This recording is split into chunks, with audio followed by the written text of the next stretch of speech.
एक राष्ट्र एक राशन कार्ड से देश के विभिन्न हिस्सों में रह रहे प्रवासी मजदूरों को काफी लाभ पहुंचा।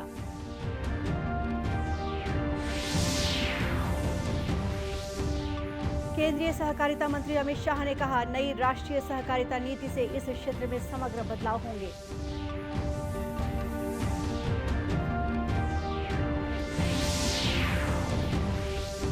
आयुष्मान योजना से कांकेर जिले के माओवाद प्रभावित गांव के लोगों को मिली बड़ी राहत। 5 लाख रुपए तक का मुफ्त हो रहा है इलाज।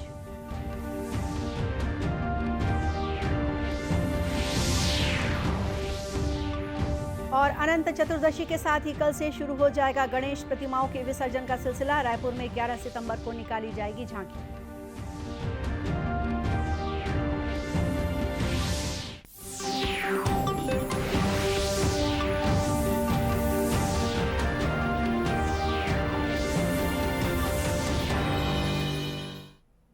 नमस्कार, आप देख रहे हैं दूरदर्शन समाचार। मैं हूं गोपा सान्याल और अब समाचार विस्तार से। प्रधानमंत्री नरेंद्र मोदी ने आज वीडियो कॉन्फ्रेंस के माध्यम से सूरत के ओलपद में सरकार की विभिन्न योजनाओं के लाभार्थियों के साथ संवाद किया। इस अवसर पर श्री मोदी ने कहा कि एक राष्ट्र एक राशन कार्ड से देश के विभिन्न हिस्सों में रह रहे प्रवासी मजदूरों को काफी लाभ पहुंचा है। उन्होंने कहा कि बेहतर स्वास्थ्य बेहतर भविष्य का रास्ता प्रशस्त करता है। उन्होंने कहा कि केंद्र सरकार ने देश भर में स्वास्थ्य के बुनियादी ढांचे को व्यापक रूप देने के लिए विशेष ध्यान दिया है। ये मदद सिर्फ गरीबों तक सीमित नहीं थी, बल्कि इसमें निम्न मध्यम वर्ग के भी अनेक परिवार शामिल थे। आज आयुष्मान भारत योजना इसी भावना को संपूर्ण देश में विस्तार दे रही है। 5 लाख रुपया का आरोग्य की सुविधा, और मुझे अभी सुखदेव सिंह जी से मैं बात कर रहा था, उन्होंने इतने बढ़िया ढंग से विषय को बताया। मैंने भी कभी ये बताया नहीं था, लेकिन आज सुखदेव जी से मैं सीखा। उन्होंने कहा कि साहब 5 लाख का अगर बीमा निकालना है तो 14-15 हजार रुपया का प्रीमियम आता है, और बोले आपने पूरे देश का 5-5 लाख रुपए का बीमा उतार दिया है। अब ये सुखदेव जी की सोच, वो कहते हैं ना दिव्यांग है लेकिन दिव्य दृष्टि है, वो उनके शब्दों में निकलता है। कितना बड़ा काम हुआ है, लेकिन हमारे देश में ये सच्चे अर्थ में देश के नागरिकों को सशक्त करने वाला काम है। और इसी योजना की मदद से पूरे देश में करीब 4 करोड़ मरीजों को मुफ्त इलाज मिल चुका है। प्रधानमंत्री ने कहा कि देश के करोड़ों छोटे किसानों का कदम कदम पर साथ देना ये हमारी सरकार की प्राथमिकता है। पीएम किसान सम्मान निधि हमारी सरकार का ऐसा ही एक प्रयास है। इस योजना के तहत अब तक देश भर के किसानों के बैंक खातों में लगभग 2 लाख करोड़ रुपए सीधे ट्रांसफर किए जा चुके हैं। प्रधानमंत्री नरेंद्र मोदी आज शाम सेंट्रल विस्टा के राष्ट्रपति भवन से इंडिया गेट के मार्ग कर्तव्य पथ का उद्घाटन करेंगे। इस मार्ग का नामकरण राजपथ से बदलकर कर्तव्य पथ किया गया है। इस पूरे मार्ग को मोदी सरकार की महत्वाकांक्षी सेंट्रल विस्टा पुनर्विकास परियोजना के अंतर्गत विकसित किया गया है।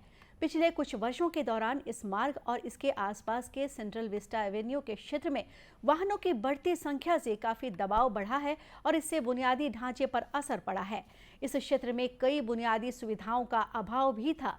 अब इस मार्ग पर गणतंत्र दिवस परेड समारोह और अन्य राष्ट्रीय कार्यक्रमों को इस प्रकार से आयोजित किया जाएगा ताकि इस मार्ग पर लोगों की आवाजाही कम से कम बाधित हो। इस अवसर पर श्री मोदी इंडिया गेट पर नेताजी सुभाष चंद्र बोस की प्रतिमा का अनावरण भी करेंगे। इंडिया गेट के पास छतरी के नीचे 28 फीट ऊंची ग्रेनाइट की प्रतिमा स्थापित की गई है। यह प्रतिमा पूरी तरह हस्त निर्मित है और इसके निर्माण में पारंपरिक तकनीकों और आधुनिक उपकरणों का उपयोग किया गया है। प्रधानमंत्री नरेंद्र मोदी ने इस वर्ष जनवरी में नेताजी की 125वीं जयंती के अवसर पर इस होलोग्राम प्रतिमा का अनावरण किया था। केंद्रीय गृह और सहकारिता मंत्री अमित शाह ने आज नई दिल्ली में राज्यों के सहकारिता मंत्रियों के 2 दिवसीय राष्ट्रीय सम्मेलन का उद्घाटन किया।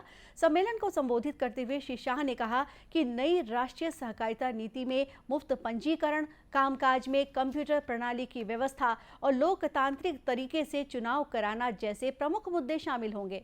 उन्होंने कहा कि सरकार ने अगले 5 वर्षों में 3 लाख प्राथमिक कृषि ऋण समितियां स्थापित करने का फैसला किया है। स्टेट के मार्केटिंग फेडरेशन के साथ रहकर पैक्स को सक्रिय रूप से मार्केटिंग में जोड़ेगा और जो मार्केटिंग का पूरा मुनाफा है अंततोगत्वा नाफेड, स्टेट के फेडरेशन, डिस्ट्रिक्ट फेडरेशन के माध्यम से पैक्स में पहुंचे, ऐसी ट्रांसपेरेंट व्यवस्था हम करने जा रहे हैं। हमने तय किया है कि एक कोऑपरेटिव यूनिवर्सिटी बनाई जाएगी और राज्य के संघ के सहकारी संघ के तत्वाधान में हर राज्य में इसकी एक एफिलिएटेड कॉलेज भी खोलेंगे। दुनिया भर में ऑर्गेनिक प्रोडक्ट का मांग है, मगर हमारे यहाँ सर्टिफिकेशन की व्यवस्था नहीं है। ये प्रोडक्ट जो प्राकृतिक ऑर्गेनिक के नाम से बिक रहा है वो ऑर्गेनिक है या नहीं है, इसकी विश्वसनीय सर्टिफिकेशन की व्यवस्था नहीं है। इसके मार्केटिंग भी की व्यवस्था नहीं है, इसकी एक्सपोर्ट की भी व्यवस्था नहीं है। तो अमूल के नेतृत्व में हम ऑर्गेनिक प्रोडक्ट को सर्टिफाइड करने का और उसके मार्केटिंग करने की एक कोऑपरेटिव बनाने जा रहे हैं, जो मल्टी स्टेट कोऑपरेटिव होंगी, जिसमें सब स्टेट को हम जोड़ेंगे। केंद्रीय मंत्री श्री शाह ने कहा कि नई सहकारिता नीति का मसौदा तैयार करने के लिए पूर्व केंद्रीय मंत्री सुरेश प्रभु की अध्यक्षता में एक समिति बनाई गई है। इसमें हर राज्य का प्रतिनिधित्व होगा। श्री शाह ने कहा कि बंद पड़ी समितियों को जल्द से जल्द समाप्त किया जाना चाहिए ताकि नई समितियों का गठन किया जा सके। छत्तीसगढ़ में केंद्रीय आयुष्मान भारत योजना का फायदा जब से गरीब तबके के लोगों को मिलने लगा है, उनकी महंगे इलाज को लेकर होने वाली चिंताएं दूर हो गई हैं। इस योजना के तहत बीपीएल कार्डधारी परिवारों को 5 लाख रुपए तक का निःशुल्क इलाज की व्यवस्था की गई है। कांकेर जिले के नक्सल प्रभावित अंतागढ़ तहसील के हिमोड़ा ग्राम पंचायत की रहने वाली बिंदु कोमरा ने बताया कि उसके बेटे को सिकल सेल की बीमारी है, जिसके कारण उसे हमेशा ब्लड चढ़ाने की व्यवस्था करनी पड़ती है। पहले इसमें काफी खर्च हो जाता था, लेकिन आयुष्मान कार्ड की सुविधा मिलने से अब उन्हें अपने बेटे के इलाज की चिंता नहीं रही। मेरा बेटा है, वो उसको सिकल सेल है, उसको हर माह ब्लड चढ़ता है और पहले दल्लीन चढ़ाते थे और भानु में चढ़ाते थे तो बहुत पैसा लगता था। और अभी जो आयुष्मान कार्ड बना है उससे फ्री में इलाज हो रहा है। और अभी अंतागढ़ में ब्लड बैंक का भी सुविधा आया है, तो उससे वहाँ पे अभी ब्लड चढ़ रहा है और आयुष्मान कार्ड से हमें बहुत फ़ायदा हो रहा है। वहीं हंसह राज देहारी ने बताया कि उन्हें कैंसर की बीमारी है, जिसके इलाज के लिए उन्हें बार बार कांकेर और रायपुर जाना पड़ता है। इसमें काफ़ी खर्च हो जाता था, लेकिन अब आयुष्मान कार्ड से उनका इलाज निःशुल्क हो रहा है। मेरा इलाज होता है क्योंकि मेरा हॉस्पिटल से बहुत पैसा का मेरे को मदद में राहत मिला, क्योंकि मैं उसी से मैं तो गरीब आदमी हूँ, पैसा नहीं है, वहीं से मेरे को राहत मिलते हुए हॉस्पिटल से मेरा इलाज चल रहा है। अभी गौरतलब है कि आयुष्मान भारत योजना अथवा प्रधानमंत्री जन आरोग्य योजना भारत सरकार की एक स्वास्थ्य योजना है, जिसे 23 सितंबर 2018 को पूरे देश में लागू किया गया है। सहकारी संस्था इफ्को अब नैनो यूरिया को बढ़ावा दे रही है। इफ्को के अनुसार नैनो यूरिया तरल अधिक पोषक तत्वों से भरपूर होने के साथ ही असरदार भी है, जिससे फसल का अधिक उत्पादन होगा और किसानों की आय भी बढ़ेगी। इसकी कीमत लगभग 270 रुपए है। इफ्को ने महासमुंद जिले के झाल खमरिया सोसाइटी में नैनो यूरिया का ड्रोन के माध्यम से प्रदर्शन किया, जिसमें आसपास के गाँव के किसानों ने भाग लिया। महासमुंद में इफको के मुख्य क्षेत्र प्रबंधक ने बताया कि नैनो यूरिया की खपत भी कम है, साथ ही पौधे की पत्तियों द्वारा यूरिया का पूर्ण अवशोषण भी होगा। यह फसलों के लिए पारंपरिक यूरिया का अच्छा विकल्प है। वहीं कलेक्टर नीलेश क्षीरसागर ने कहा कि किसानों के लिए यह पद्धति काफी कारगर साबित होगी। इसे अपनाने के लिए किसानों को प्रेरित किया जाएगा। इसमें जो है शासन की मंशा है कि जो भी नया तकनीक है उसको किसानों के लिए उपलब्ध करा जाए। खासतौर पर यूरिया के संदर्भ में देखने को मिलता है कि किसान जानते हुए अजानते से पना से करते हुए ज्यादा यूरिया का इस्तेमाल कर लेता है, जो बाद में जिसको यूट्रिफिकेशन बोलते हैं कि पूरा यूरिया बह के जाता है पानी में, और उसके कारण बहुत सारी पर्यावरण की समस्या भी हो जाती है। तो प्रयास ये है कि कम से कम लागत पे ज्यादा से ज्यादा अच्छा इफेक्ट हो जाए। उसके लिए अब नैनो यूरिया टेक्नोलॉजी आई है, जिसके अंतर्गत ड्रेन से उसका पूरा ड्रोन से उसको फवारा जाता है, और ये बहुत अच्छी टेक्निक है। भविष्य में इसी तरह से जो है यूरिया का जो भेजना नहीं डालना है वो किया जाएगा। कार्यक्रम में पहुंचे किसानों ने इस पद्धति को काफी कारगर बताया। उन्होंने कहा कि इससे पैसों के साथ ही समय की भी बचत होगी।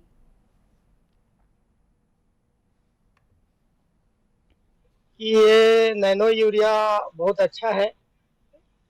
बोरी से किसान को यूरिया को ढो करके ले जाना पड़ता था और छिड़काव करना पड़ता था, और उससे छिड़काव करने के बाद में उसका पूरा उपयोग पौधा कर भी नहीं पाता था। करीब करीब 30% पौधा उपयोग करता था, बाकी पानी में घुल के जल प्रदूषित कर देता था। इससे नैनो यूरिया बहुत अच्छा चीज है, जो पत्तों में छिड़काव किया जाता है और पत्तों द्वारा जरूरत पड़ने पे उसको पत्ता शोषित कर लेता है, और इसका जो है वो बहुत दिन तक के यूरिया का उपयोग होते रहता है। नैनो यूरिया तरल इफको द्वारा विकसित किया गया पूर्णतः स्वदेशी उत्पाद है। सस्ता और आसान परिवहन वाला यह उत्पाद किसानों की उन्नति में सहायक साबित होगा। कल अनंत चतुर्दशी के साथ भगवान श्री गणेश की प्रतिमाओं के विसर्जन का सिलसिला शुरू हो जाएगा। राजधानी रायपुर में 11 सितंबर की रात झांकी निकाली जाएगी। भगवान गणेश की बड़ी प्रतिमाएं अलग अलग झांकियों के साथ नगर के विभिन्न मार्गों से होती हुई विसर्जन के लिए ले जाई जाएंगी। झांकियों को लेकर जिला प्रशासन ने रूट निर्धारित कर दिया है। इस बार डीजे और धुमाल बजाने को लेकर प्रशासन ने सख्त रुख अपनाया है। रात 10 बजे के बाद तेज आवाज में डीजे और अन्य ध्वनि विस्तारक यंत्रों का प्रयोग किए जाने पर मोटर व्हीकल एक्ट के तहत कार्रवाई की जाएगी। शास्त्री चौक से जय स्तंभ चौक तक कोई झांकी नहीं निकाली जाएगी। गणेश विसर्जन की झांकियां 11 सितंबर को शुरू होकर 12 सितंबर को महादेव घाट में निर्धारित स्थल में विसर्जित की जाएंगी। इस बार गणेश प्रतिमाओं का विसर्जन महादेव घाट में नदी में नहीं, बल्कि निगम द्वारा निर्धारित विसर्जन कुंड में किया जाएगा। इस बीच आम लोगों के लिए नगर निगम ने जगह जगह विसर्जन कुंड की व्यवस्था की है, जिसमें भगवान गणेश की छोटी प्रतिमाओं को विसर्जित किया जा सकेगा। अब कुछ खबरें जिलों से। बेमेतरा जिला भारत स्काउट एंड गाइड्स द्वारा मेगा रक्तदान शिविर का आयोजन किया गया। शिविर के माध्यम से जिला अस्पताल को 34 यूनिट रक्त प्रदान किया गया। जिला शिक्षा अधिकारी अरविंद कुमार मिश्रा के मार्गदर्शन में आयोजित इस शिविर में सिविल सर्जन डॉक्टर वंदना भेले के अलावा जिला ब्लड बैंक के स्टाफ ने अपना सहयोग दिया। स्काउट एंड गाइड्स ने रक्तदान करने के साथ ही लोगों को भी रक्तदान करने के लिए प्रेरित किया।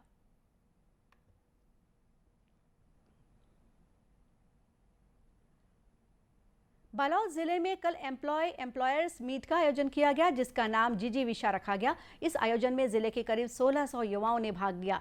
कार्यक्रम का उद्घाटन प्रदेश की महिला और बाल विकास मंत्री अनिला भेड़िया ने किया। बालोद जिले में पहली बार आयोजित इस शिविर को लेकर युवाओं में काफी उत्साह देखा गया। इसमें 27 कंपनियां प्लेसमेंट के लिए पहुंची। इसके माध्यम से 183 युवाओं का चयन किया गया।